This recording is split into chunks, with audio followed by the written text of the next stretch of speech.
ಎಲ್ಲರಿಗೂ ನಮಸ್ಕಾರ ಸ್ನೇಹಿತರೆ. ಸರಣಿಯಲ್ಲಿ 175 ರನ್ ಆಕಸ್ಮಿಕವಾಗಿ ಅವಕಾಶ ಪಡೆದು ಅಬ್ಬರಿಸಿದ ಶ್ರೇಯಸ್ ಅಯ್ಯರ್. ಈ ವಿಡಿಯೋದ ಸಂಪೂರ್ಣ ಮಾಹಿತಿಯನ್ನು ತಿಳ್ಕೊಂಬರೋಣ ಬನ್ನಿ.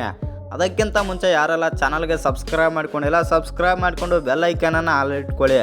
ಹಾಗೆ ವಿಡಿಯೋಗೊಂದು ಲೈಕ್ ಕೊಡೋದು ಕೂಡ ಮರಿಬೇಡಿ. ಇನ್ನು ಆಕಸ್ಮಿಕವಾಗಿ ಭಾರತ ಏಕದಿನ ತಂಡದಲ್ಲಿ ಅವಕಾಶ ಪಡೆದಿದ್ದ ಶ್ರೇಯಸ್ ಅಯ್ಯರ್ ಅವರು ಇದೀಗ ಸಿಕ್ಕ ಅವಕಾಶವನ್ನು ಯೂಸ್ ಮಾಡಿಕೊಂಡು ಯಶಸ್ವಿಯಾಗಿದ್ದಾರೆ ಅಂತಲೇ ಹೇಳ್ಬೋದು.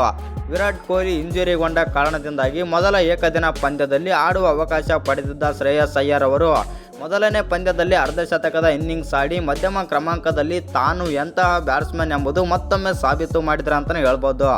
ಹೀಗಾಗಿ ಅಯ್ಯರ್ಗೆ ಉಳಿದೆರಡ ಪಂದ್ಯಗಳಲ್ಲೂ ಕೂಡ ಅವಕಾಶ ಆದರೆ ಲಭಿಸಿತು.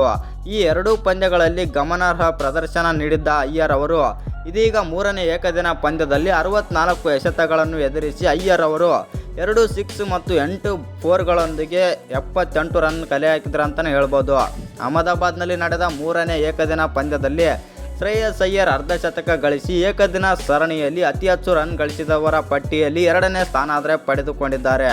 ಈ ಸರಣಿಯಲ್ಲಿ 87.50 ಸರಾಸರಿಯಲ್ಲಿ 175 ರನ್ ಕಲೆ ಹಾಕಿರುವ ಶ್ರೇಯಸ್ ಅಯ್ಯರ್ ಅವರ ಸ್ಟ್ರೈಕ್ ರೇಟ್ ಬಂದ್ಬಿಟ್ಟು 122ಕ್ಕಿಂತ ಹೆಚ್ಚಾಗಿದೆ. ದೊಡ್ಡ ವಿಷಯವೆಂದರೆ ಅಯ್ಯರ್ ಅವರು 4ನೇ ಕ್ರಮಾಂಕದಲ್ಲಿ ಬ್ಯಾಟಿಂಗ್ ಮಾಡುವಾಗ ಈ ಸ್ಟ್ರೈಕ್ ರೇಟನ್ನು ಕಾಯ್ದುಕೊಂಡಿರುವುದು ನಿಜಕ್ಕೂ ಅದ್ಭುತವಂತಲೇ ಹೇಳ್ಬೋದು. ಇನ್ನು 2019 ವಿಶ್ವಕಪ್ ನಂತರ ಭಾರತದ ಪರ 4ನೇ ಕ್ರಮಾಂಕದಲ್ಲಿ ಅಮೋಘ ಪ್ರದರ್ಶನ ನೀಡಿದ ಆಟಗಾರನೆಂದರೆ ಅದು ಶ್ರೇಯಸ್ ಅಯ್ಯರ್. ಇಷ್ಟೇ ಅಲ್ಲ, 4ನೇ ಕ್ರಮದಲ್ಲಿ ಬಂದ್ಬಿಟ್ಟು ಉತ್ತಮ ಸರಾಸರಿ ಹೊಂದಿರುವ ಆಟಗಾರರ ಪಟ್ಟಿಯಲ್ಲಿ ಸೈ ಓಪ್ ನಂತರ ಸ್ಥಾನ ಅಯ್ಯರ್ಗೆ ಲಭಿಸಿದೆ. ಇನ್ನು ಈ ವಿಡಿಯೋ ಎಷ್ಟಾಗಿದ್ದರೆ ಒಂದು ಲೈಕ್ ಮಾಡಿ, ಶೇರ್ ಮಾಡಿ. ಹಾಗೆ ಇನ್ನು ಯಾರ್ಯಾರು ಚಾನಲ್ಗೆ ಸಬ್ಸ್ಕ್ರೈಬ್ ಮಾಡ್ಕೊಂಡಿಲ್ಲ ಸಬ್ಸ್ಕ್ರೈಬ್ ಮಾಡಿಕೊಂಡು ಬೆಲ್ ಐಕನನ್ನು ಆಲ್ ಇಟ್ಕೊಳ್ಳಿ.